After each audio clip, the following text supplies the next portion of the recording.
प्रयोगशाला परिचारक भर्ती परीक्षा के लिए यह रैपिड रिवीजन का पार्ट 3 है। पार्ट 1 और पार्ट 2 ऑलरेडी अपलोड किया जा चुका है। यदि आपने पार्ट 1 और पार्ट 2 नहीं देखा है तो पहले आप इन दोनों पार्ट को चेकआउट कर लीजिए, उसके बाद पार्ट 3 पर आए, तब आप इस रैपिड रिवीजन सीरीज का अच्छे से लाभ ले पाएंगे। चलिए स्टार्ट करते हैं। पहला प्रश्न है, 1 पिकोमीटर के बराबर है। 1 पिकोमीटर के बराबर क्या है? 1 पिकोमीटर वह मान होता है 10⁻⁻12 मीटर। ठीक है, हमने पहले ही वीडियो में इन पावर वाले एब्रीवेशंस के बारे में चर्चा की है। चलिए एक बार और देख लेते हैं क्योंकि ये इम्पोर्टेंट है। 10⁻⁻1 को डेसी कहा जाता है, 10⁻⁻2 को सेंटी और 10⁻⁻3 को मिली कहा जाता है। 10⁻⁻6 को माइक्रो कहा जाता है और 10⁻⁻9 को नैनो, 10⁻⁻12 को पिको जैसे कि इस प्रश्न में पूछा है, और 10⁻⁻15 को नैनो, पिको, फेम्टो और 10⁻⁻18 को एटो कहा जाता है। ठीक है, डेसी, सेंटी, मिली, माइक्रो, नैनो, पिको, फेम्टो, एटो, ये 10 की पावर के माइनस एब्रीवेशन है। कम से कम इतने याद होने चाहिए आपको। अगला प्रश्न देखते हैं। अगला प्रश्न है, पृथ्वी का द्रव्यमान लगभग है। पृथ्वी का द्रव्यमान क्या होता है पूछा है। पृथ्वी का द्रव्यमान 6 × 10⁻24 किलोग्राम होता है। ऑप्शन नंबर सी इस प्रश्न का सही आंसर है।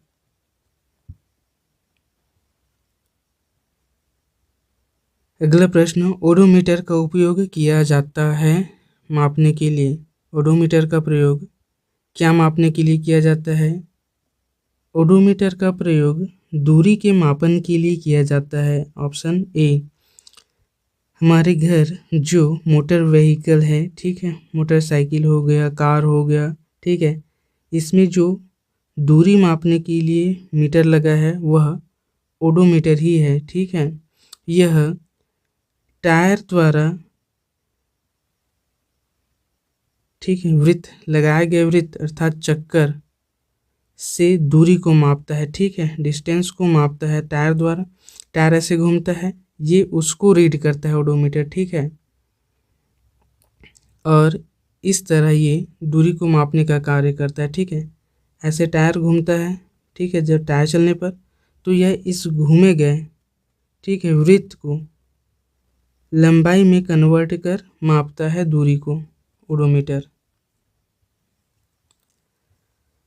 अगला प्रश्न है, 5.6 किलोवाट किसके बराबर होता है? अर्थात 5.6 किलोवाट कितने जूल के बराबर होता है पूछा है। ठीक है, इसका आंसर है ऑप्शन ए, ये 2016 गुणित 10⁶ जूल के बराबर होता है। ठीक है, कितने बराबर होता है? 2016 गुणित 10⁶ जूल होता है 5.6 किलोवाट।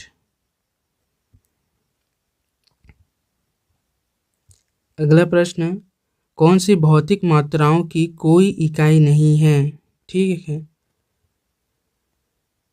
हमने पिछले वीडियो में देखा था विकृति और विस्थापन, ये दो ऐसी राशियां हैं जिनकी कोई इकाई नहीं होती। ठीक है, इस प्रश्न के लिए आंसर क्या है? विकृति। ठीक है, और एक राशि क्या है? विस्थापन। इनकी कोई इकाई नहीं होती, यूनिट नहीं होती। अगला प्रश्न है, निम्नलिखित में से श्यानता गुणांक की इकाई क्या है? श्यानता गुणांक की यूनिट पूछा है, इसका आंसर है पॉइजूली। ऑप्शन नंबर डी, पॉइजूली श्यानता गुणांक की यूनिट होती है। अगले प्रश्न की बात करें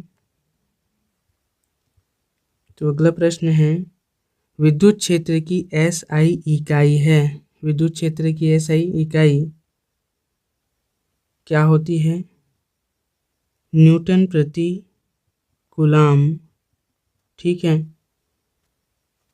विद्युत क्षेत्र की एसआई इकाई होती है। Option number B. अगला प्रश्न, निम्नलिखित में से कौन से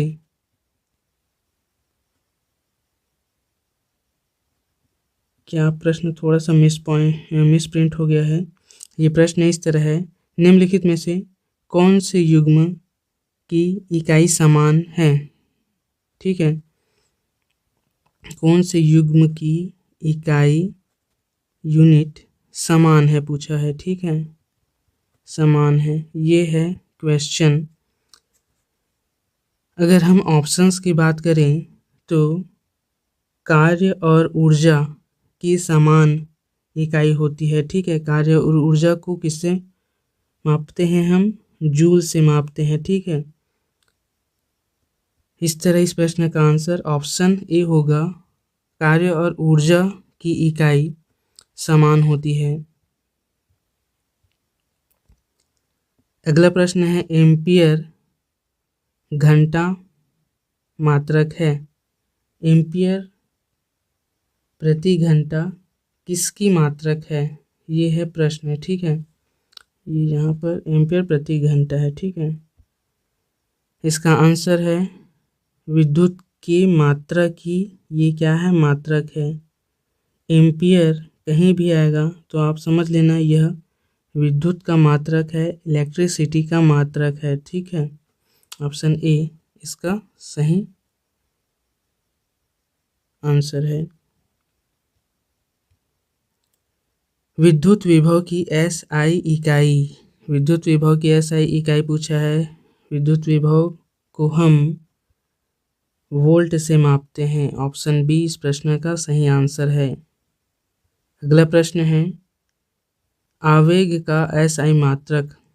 आवेग को किससे मापते हैं? आवेग को हम किलोग्राम मीटर प्रति सेकंड से मापते हैं। Option number C, kilogram metre प्रति सेकंड से आवेग को मापा जाता है। अगला प्रश्न है, 1 किलोवाट कितने जूल के बराबर होता है? 1 किलोवाट 3.6 इंटू 10⁻6 जूल के बराबर होता है। ऑप्शन नंबर बी इस प्रश्न का सही आंसर है। अगला प्रश्न चैप्टर 2 सदिश और अदिश राशि से लिया गया है। ठीक है,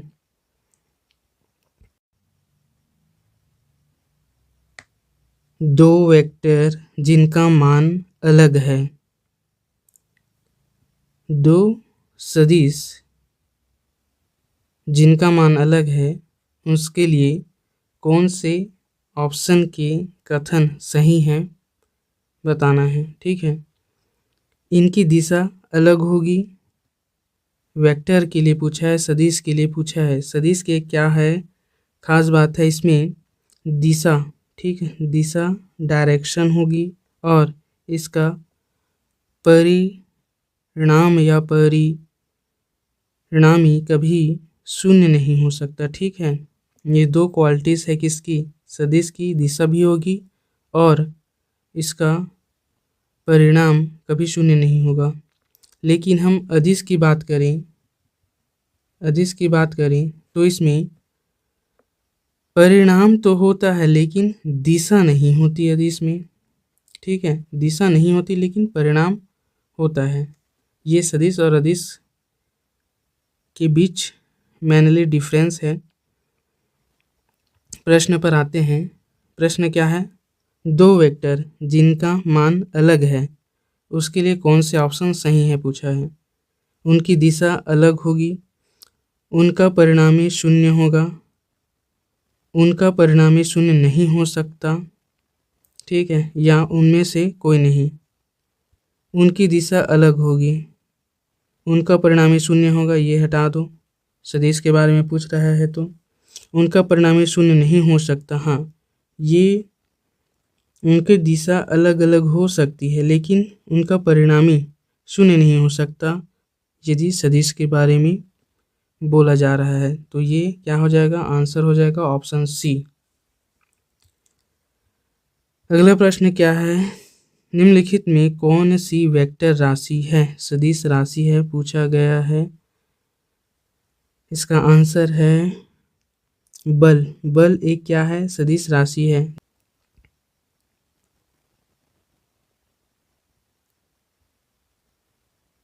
अगले प्रश्न की बात करते हैं। अगला प्रश्न है, निम्नलिखित में से कौन सी सदिश राशि है। सदिश राशि वेक्टर राशि के बारे में पूछा है। इसका आंसर है त्वरण। त्वरण एक सदिश राशि है। बाकी ऊपर की तीनों द्रव्यमान, समय और घनत्व ये सभी अदिश राशियां हैं। अदिश राशि कहने का मतलब है इसमें क्या होती है, परिणाम तो होता है। ठीक है, परिणाम तो होता है अदिश में लेकिन दिशा नहीं होती। इस राशि के बारे में क्या है, ये अदिश राशि है लेकिन त्वरण इसमें दिशा और परिणाम दोनों होता है। ठीक है,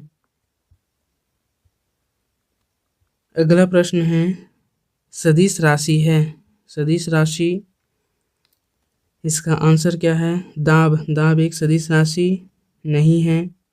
धारा भी एक सदिश राशि नहीं है। शक्ति भी एक सदिश राशि नहीं है। तो इसका आंसर क्या हो जाएगा, ऑप्शन नंबर बी, कोणीय संवेग एक सदिश राशि है। अगला प्रश्न है, निम्नलिखित में से कौन सा एक अदिश राशि है पूछा है।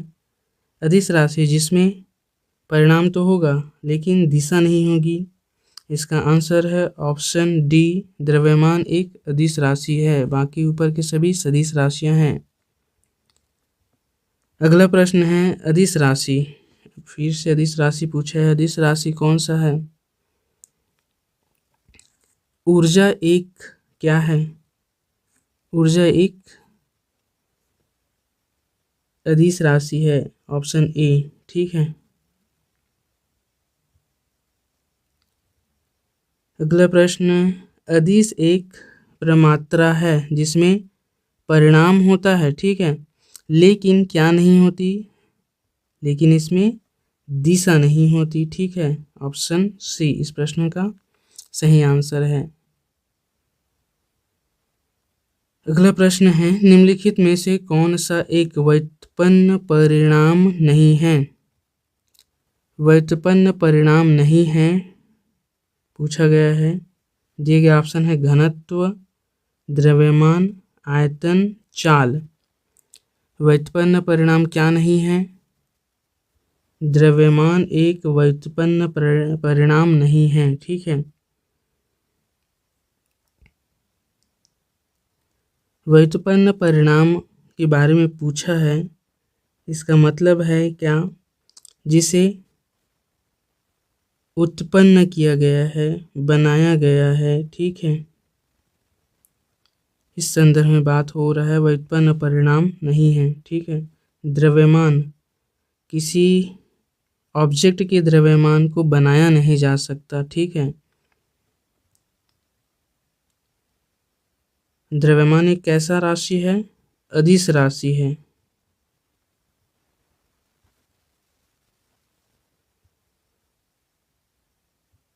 यदि आपका कोई क्वेश्चन है या कोई एडवाइस है तो हमें कमेंट में लिख भेजिए।